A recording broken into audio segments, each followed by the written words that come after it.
Hi everyone, welcome back to PC Error Detective. Today I'm going to show you exactly how to lower bass on Windows 10 and make your audio sound just the way you like it. Step 1. Open the Start menu and type Settings, then click to open the Settings app. This is where Windows manages all your system settings, and it's the first place we need to go to adjust audio. Step 2. Select System from the left panel and then click Sound on the right side. The sound section allows you to control your speakers, headphones, and other audio devices. Step 3.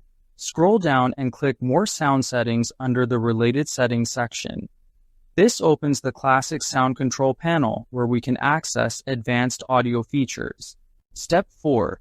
In the Playback tab, select your audio device, then click Properties.